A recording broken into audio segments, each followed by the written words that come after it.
पंजाब का एक ऐसा शहर जो कभी व्यापार का धड़कता हुआ दिल हुआ करता था, लेकिन आज वो सरहद पर बस एक खामोश सा शहर बनकर रह गया है।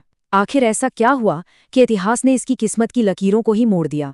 चलिए, आज फाजिल्का की इसी असाधारण कहानी की गहराइयों में उतरते हैं। ये सवाल वाकई सोचने पर मजबूर करता है ना? मतलब कल्पना कीजिए एक शहर की जिसकी कारोबारी नसें, उसके जो व्यापार के रास्ते थे, वो अचानक काट दिए जाएं, तो वो शहर भला कैसे जिंदा रहेगा? यही सवाल, बिल्कुल यही सवाल फाजिल्का की कहानी के दिल में बसा है। फाजिल्का का इतना बड़ा, इतना दिलचस्प इतिहास, और इसकी शुरुआत एक बहुत ही मामूली सी जगह से हुई। यकीन करना थोड़ा मुश्किल है, लेकिन सच तो यह है कि ये पूरा इलाका कभी सिर्फ एक अकेले बंगले के नाम से जाना जाता था। जी हाँ, बस एक बंगला, और कहानी की शुरुआत भी बस वहीं से होती है। तो सवाल ये है कि आखिर एक बंगले से पूरा का पूरा शहर कैसे बन गया? चलिए फाजिल्का की कहानी के पहले पड़ाव में चलते हैं, जिसका नाम है एक अनोखी शुरुआत, और जानते हैं कि इसकी जड़ें कितनी साधारण और कितनी दिलचस्प थीं। तो फाजिल्का का जो सबसे पहला नाम था वो था बांग्ला। हाँ, बिल्कुल सही सुना, बांग्ला। एक ब्रिटिश अफसर थे वैंस एग्न्यू, और उनके बंगले के नाम पर ही इस जगह का नाम पड़ गया। मतलब शहर बनने से तो बहुत पहले ये सिर्फ एक बंगला था, जिसने इस पूरे इलाके को अपनी पहचान दी। अगर इसके सफर पर एक नज़र डालें तो कुछ तारीखें बहुत अहम हैं। देखिए, 1844 में इसकी नींव रखी गई। फिर 1898 में यहाँ रेलवे आई, जिसने इसे सही मायने में दुनिया से जोड़ दिया। और फिर एक बहुत लंबे सफर के बाद साल 2011 में इसे जिला मुख्यालय का दर्जा मिला। अच्छा, तो ये बांग्ला से फाजिल्का कैसे बना? दरअसल इसका जो आधिकारिक नाम है वो एक स्थानीय जमींदार मियां फाजिल वट्टू के सम्मान में रखा गया, और बस इसी तरह इस शहर की कहानी में एक और अहम किरदार जुड़ गया। चलिए अब कहानी में थोड़ा आगे बढ़ते हैं और फाजिल्का के उस सुनहरे दौर में चलते हैं जब ये शहर सिर्फ एक शहर नहीं बल्कि ऊन के व्यापार और दौलत का एक बहुत बड़ा गढ़ था। बस ये एक लाइन ही उस जमाने में फाजिल्का की आर्थिक ताकत बताने के लिए काफी है। अविभाजित पंजाब का सबसे बड़ा ऊन बाजार। सोचिए जरा, क्या रौनक रहती होगी, क्या हलचल होती होगी उस वक्त। तो सवाल ये है कि फाजिल्का इतना जरूरी बना कैसे? देखिए, इसकी सबसे बड़ी वजह थी इसकी लोकेशन। एक तो ये सतलुज नदी के ठीक किनारे था, ऊपर से सिंध तक जाने वाला जो अहम कारोबारी रास्ता था, ये शहर ठीक उसी पर पड़ता था। इन्हीं वजहों ने इसे एक बहुत बड़ा व्यापारिक गढ़ बना दिया। लेकिन जैसा कि होता है, ये अच्छा वक्त हमेशा नहीं रहा। कहानी में एक बहुत बड़ा, एक नाटकीय मोड़ आया।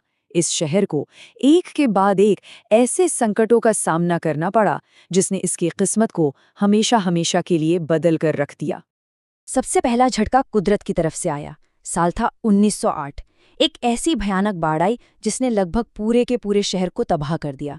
हालत ये हो गई कि इसे बिल्कुल शून्य से दोबारा खड़ा करने की नौबत आ गई। और इसके ठीक बाद आया 1947 का बंटवारा। ये फाजिल्का के लिए एक ऐसा गहरा जख्म था जो शायद कभी नहीं भरा। रातों रात इसके सारे व्यापारिक रास्ते बंद हो गए।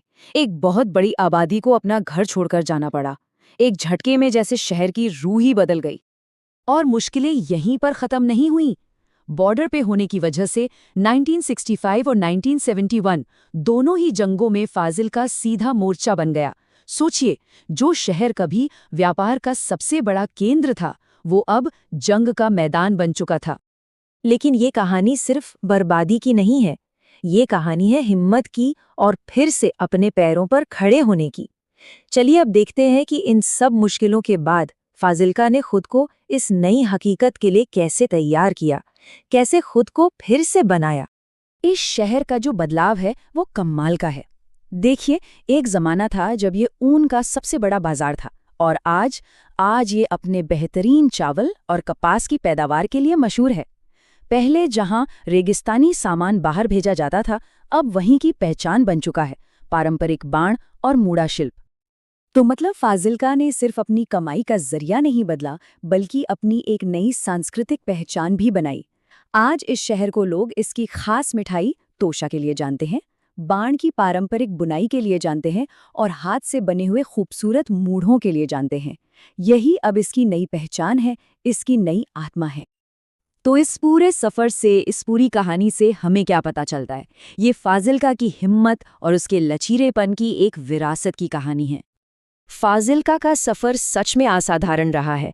एक ऐसा शहर जो कभी व्यापार की धुरी था, आज वो एक शांत सीमावर्ती शहर है। इसने सब कुछ देखा है। तो ये कहानी सिर्फ बदलाव की नहीं है, बल्कि हर मुश्किल हालात में टिके रहने और खुद को नए सिरे से गढ़ने की है। और साल 2011, ये तारीख इस नए सफ़र का एक बहुत बड़ा प्रतीक है। इसी साल फाजिल्का को ज़िला मुख्यालय का दर्जा मिला। ये इस बात का सबूत है कि इतनी मुश्किलों के बाद भी इस शहर ने अपनी अहमियत को कभी खोया नहीं। तो आखिर में, फाजिल्का की कहानी सिर्फ एक शहर की कहानी नहीं है। ये हम सब के लिए एक मिसाल है, मुश्किलों से लड़ने की और खुद को हालात के हिसाब से ढालने की।